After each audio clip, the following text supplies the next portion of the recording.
بڑے ادب اور احترام کے ساتھ کہ پہلی بھی جو JIT بنی تھی وہ عدالتوں نے اس کی بنیاد کے اوپر فیصلے بھی دیے، جوڈیشل کمیشن بھی بنا تھا، وہ آپ سب کو پتہ ہے، اس نے بھی فیصلہ دیا۔ سپریم کورٹ نے اپنے ہی اداروں کے اوپر ڈسٹرسٹ کر دیا۔ یہ ایک انتہائی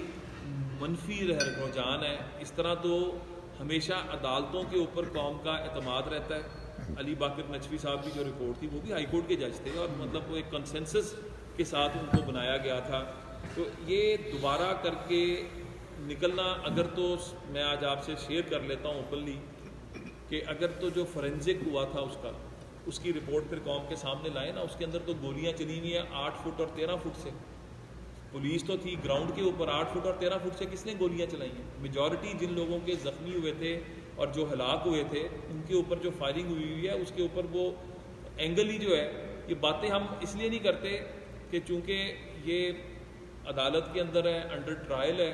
اور اس کے لیے جو دودھ کا دودھ اور پانی کا پانی وہاں پر ہوگا، اور یہ ہو کر سچ قوم کے سامنے آئے گا۔ یہ وہی طاہر القادری صاحب ہے نا جو بکرے کا خون لگا کے جنہوں نے کہا تھا میرے پہ حملہ ہو گیا۔ تو یہ ایک لمبی کہانی ہے اور یہ ساری انفولڈ ہوگی جب یہ ٹرائل پراپر ہوگا، اس کے اندر سب کچھ چیزیں نکل کر سامنے آئیں گی۔ جہاں تک آپ نے کرتارپور کی بات کی، کرتارپور دیکھیں سکھوں کے ساتھ اور جو شمالی پنجاب ہے اس کے ساتھ ہم ہمیشہ کوشش کرتے رہے ہیں کہ ہمارے تعلقات بہتر ہوں، اور اس کے اندر 2014 میں شہباز شریف صاحب جو ہیں انہوں نے انڈیا کا شمالی پنجاب کا دورہ بھی کیا تھا، اور اس کے اندر آپس میں بزنس کی بات بھی ہوئی تھی، لیکن پھر اتنا شور مچ گیا کہ جی مودی کے یار، اور مطلب آج کدھر گئے وہ مودی کے یار جو مطلب یہ سارا کچھ کر رہے ہیں، اور وہ کلبھوشن کا نام جو کہتے تھے لیتے نہیں، اب تو کلبھوشن کا ذکر بھی نہیں ہوتا، اور کوئی پتہ نہیں کہ کیا اس کے اوپر یہ فیصلہ کریں، کیونکہ اب یہ جو عمران خان صاحب نے جو کرتارپور بارڈر پہ تقریر کی تھی، وہ تقریر ہی یہ تھی کہ انڈیا جو کہ پیروں میں ہم پڑے ہوئے ہیں، انڈیا ہمارے ساتھ جو مرضی کر رہے ہیں۔ انسیڈنٹلی یہ جو کرتارپور بارڈر ہے اس کے اوپر ایک کمیٹی بنی ہوئی تھی جس کے اندر وفاق بھی ظاہری بات ہے پنجابی، اور پنجاب کی نمائندگی میں کیا کرتا تھا۔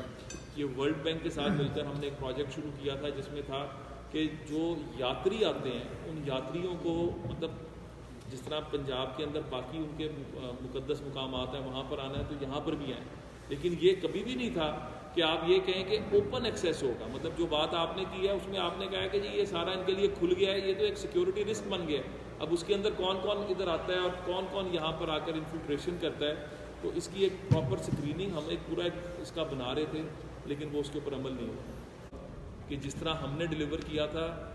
یہ نہیں کر سکتے، کیونکہ ان کا اس طرح کا ہوم ورک ہی نہیں ہے، اس طرح کی ان کے لوگوں میں کمٹمنٹ ہی نہیں ہے، اس طرح کی ان میں ڈیڈیکیشن ہی نہیں ہے، اس طرح کی ان میں پاکستانیت ہی نہیں ہے۔ تو اس لیے یہ کام آ کے پھر ہم نے کرنا ہے، اور میں بار بار یہ بات ہر جگہ پر کہتا ہوں کہ وہ ٹائم اب دور نہیں ہے۔ Thank you very much.